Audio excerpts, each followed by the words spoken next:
Hey there, it's Martu again on this glorious day. Like it's quite cold but beautiful. As you can see, my dog keeps jumping in the water down there. She doesn't care about the weather. Or she does, she likes it when it's cold. But anyways, I realised I needed to make like a part 2 to the last video I made, because it's not like someone else can do this for you. Like, it's all well and good that I've got my friend, she's got me, but that didn't come till after, you know, where I got to the point of this incredible depression where everything was gone. Family, friends gone, everything I cared about gone, nothing left but me. Right, and the times when I was able to, because every time I tried to eat, I'd get a migraine, my body would reject the food. So I thought I was dying, and I probably was. In many ways I was. My old self was dying, you know. It was a painful process.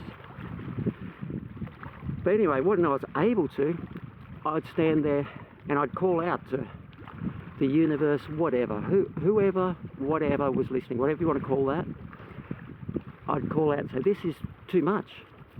It's too much. I can survive it, but why? You know, it's too much for too long, too intense, for no reward that I could see except existence. And that seemed to be like, I don't know, it's like, I guess that's what the scientists call the Big Bang. That's the moment of creation, of where it's just you, stripped out, and nothing else. Just a single consciousness saying, more. I need more. You know, something. Bring it on, let's do it. You know, something good. All this bad stuff, I've done that. That's in the past, it's gone. And it took the old me with it, so something new. And I built up from there, you know.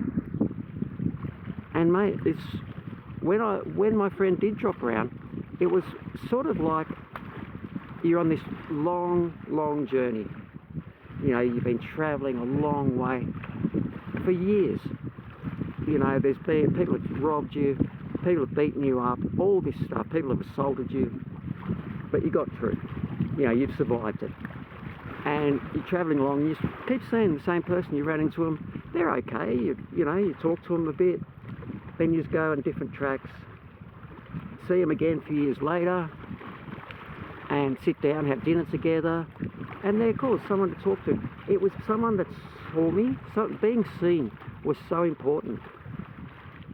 Someone that saw me, that recognised me, and she didn't want anything from me. She didn't want me to do something or be anything except who I was. You know, she just wanted someone to talk to as well, and that's how we started it. That's what we're kind of still doing now. But what does happen though is we tend to trigger each other really full on at times, and we have to just I go reassess, find out what happened, why did I react so full on to that, and I've got to fix that part of myself. You know, so I've found depression is very much like extreme depression, and climbing out of it was very much a spiritual experience. I know that sounds very strange, and you wouldn't understand it unless you've done it, I guess is the only way to put it. But it is. It is. You know, and one of the, now that I'm talking about it, those times that I did call out, you know, this is too much, I can't handle it. Not that I knew I could handle it, because I was handling it. Obviously I could handle it, but why? What was I getting out of it? You know, it was just all bad all the time. You know, and I kept hearing this thing, love your prison. Love your prison. And it sounded insane. I thought, how does anyone love their prison? Like, that just sounds crazy. But what it did remind me of, and I'm sorry, I'm no doubt going to butcher the pronunciation on these words, but it reminded me of that Alexander Solzhenitsyn and the Gulag Archipelago. That's as well as I can say it. And even my dog got upset at my pronunciation there. Where he's got a section in it about, you know, love your prison. So I went back and read that, and he's saying the Gulag system, like when you're out in that system, yeah, you've got to be an animal to survive. But being in a prison, like in solitary, it's kind of good for the soul because you're stripped back to nothing. You know, you've lost all place in society, and you can't go back. So you've got to reassess who you yourself are. And I did this, you know. I even wrote down everything that had happened in my life that had led to where I was. Why had I been so painfully shy for so long? When I find someone who actually I really like, it's hard to fucking shut me up. You know? So what the hell is that about?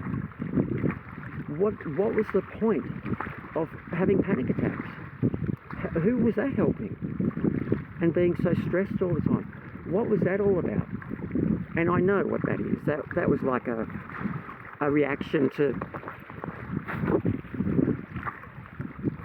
Whoa. Sorry about that. My dog's flipping out a bit because I think there's people coming. Okay, so that's going... Wow. She just ran up behind me and basically grabbed the back of my jacket. Okay, so that's the end of this part. Alrighty, all the best. We're here on this beautiful day, and this is probably what she was trying to say. We should be concentrating on that. And I think, because she worries when I talk about this kind of stuff. So I'll get back to that. We'll talk about this some other time, when my dog's not getting upset about it. Yeah. Alright, all the best people. See you next time.